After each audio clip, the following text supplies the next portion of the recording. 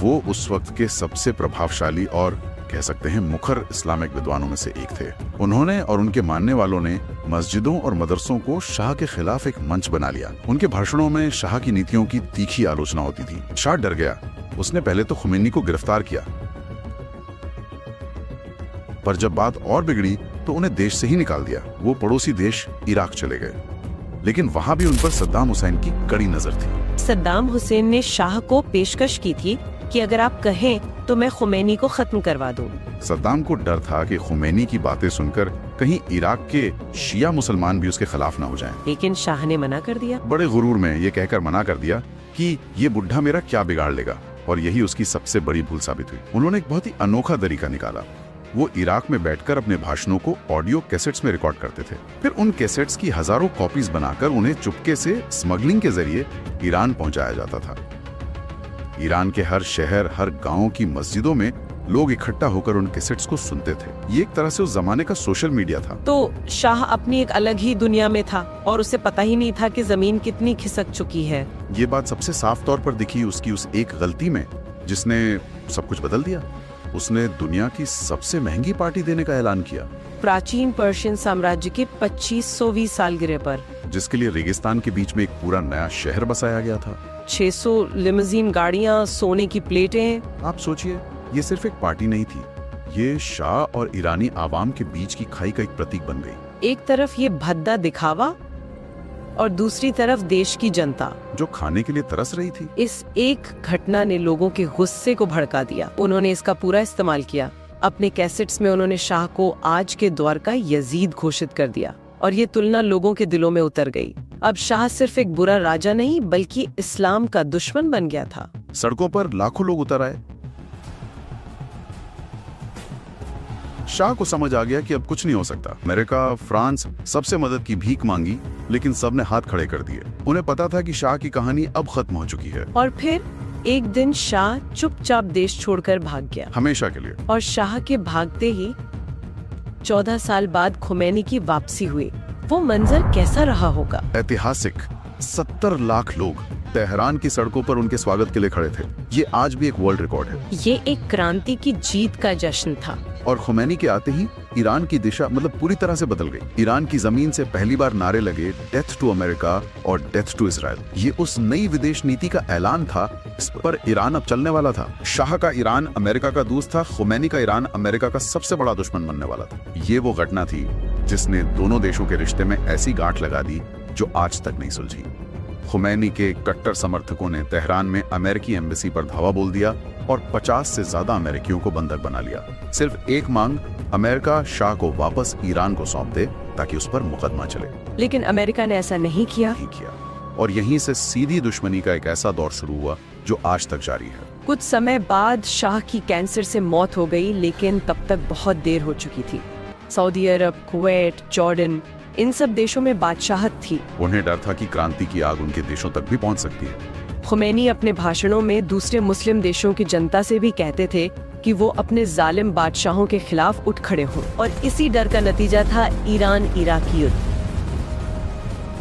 America और Saudi अरब ने मिलकर इराक के सद्दाम हुसैन को ईरान पर हमला करने के लिए उकसाया। उन्हें लगा कि एक लंबी जंग से ईरान कमजोर हो जाएगा और खुमैनी की सरकार गिर जाएगी। और इसके बाद 8 साल तक एक भयानक जंग चली, लाखों लोग मारे गए।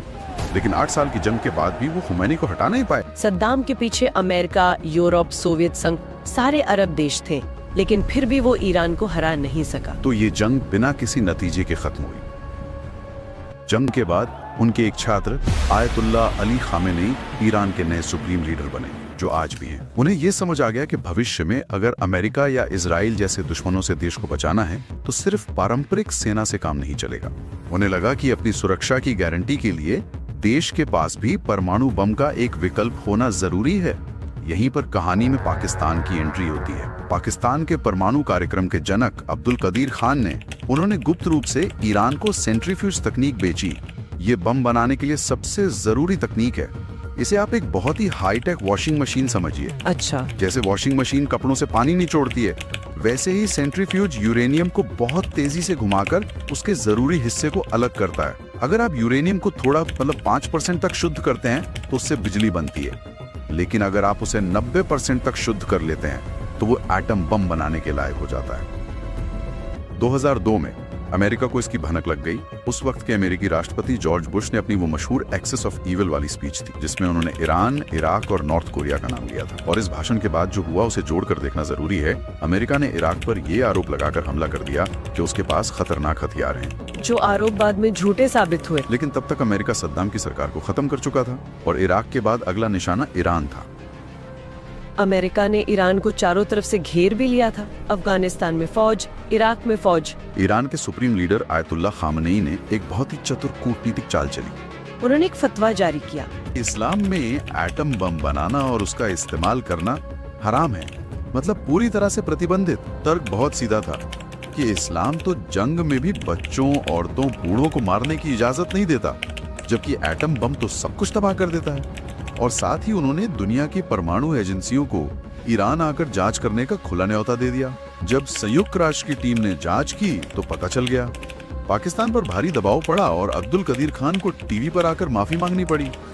The investigation has established that many of the reported activities did occur and that these were inevitably initiated at my behest.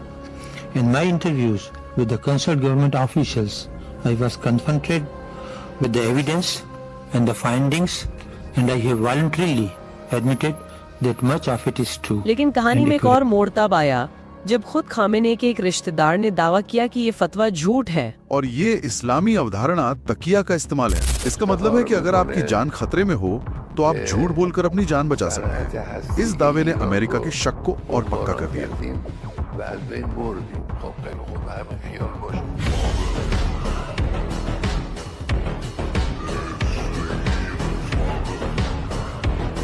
तो अमेरिका ने हमला तो नहीं किया, पर उसने ईरान पर कड़े आर्थिक प्रतिबंध लगा दिए। ऐसे प्रतिबंध जो शायद ही किसी देश ने झेले हों। ईरान की अर्थव्यवस्था पूरी तरह से ढह गई, महंगाई आसमान छूने लगी। और इन्हीं प्रतिबंधों ने ईरान को बातचीत की मेज पर आने के लिए मजबूर किया, जिससे ओबामा के दौर की न्यूक्लियर डील हुई। JCPOA एक बहुत बारीक डील थी। ईरान अपने परमाणु कार्यक्रम को सीमित करेगा, बदले में अमेरिका और यूरोप प्रतिबंध हटाएंगे। A comprehensive long-term deal with Iran that will prevent it from obtaining a nuclear weapon. This deal demonstrates that American diplomacy can bring about real and meaningful change. Change that makes our country and the world safer and more secure. लेकिन फिर America में सत्ता बदली, Donald Trump आए और उन्होंने deal को एक तरफा तोड़ दिया। ट्रंप ने इसे सबसे खराब डील कहा और ईरान पर पहले से भी ज्यादा कड़े प्रतिबंध लगा दिए। मैक्सिमम प्रेशर की नीति। The Iran deal was one of the worst and most one-sided transactions the United States has ever entered into. Frankly, that deal is an embarrassment to the United States, and I don't think you've heard the last of it, believe me. Iran ने भी अपना nuclear programme पूरी रफ्तार से दोबारा शुरू कर दिया और तनाव इतना बढ़ा कि ट्रंप ने ड्रोन हमले में ईरान के सबसे ताकतवर जनरल कासिम सुलेमानी की हत्या करवा दी।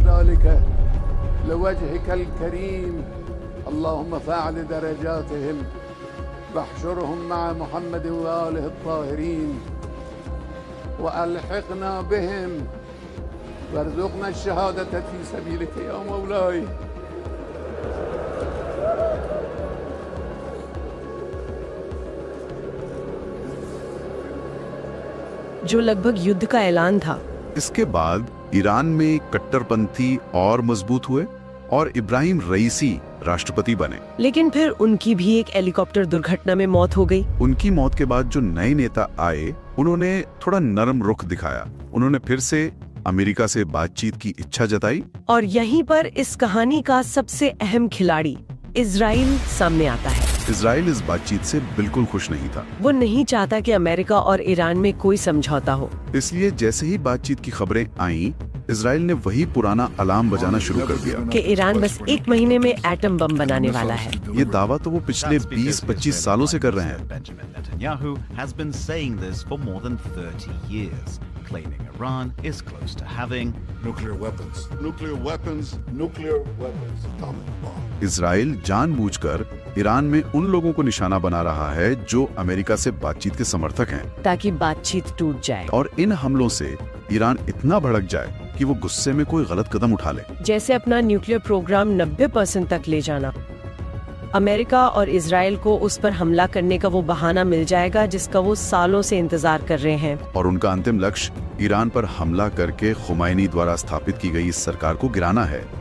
किसी देश के हर कदम को, चाहे वो बातचीत का हो या विरोध का, उसके विरोधी एक खास चश्मे से ही देखते और परिभाषित करते हैं, तो क्या उस देश के लिए इस संघर्ष के चक्र को तोड़ पाना कभी मुमकिन है? जब कूटनीति की बुनियाद ही गहरे अविश्वास पर टिकी हो, तो क्या तनाव कम करने की कोई सच्ची गुंजाइश बचती है?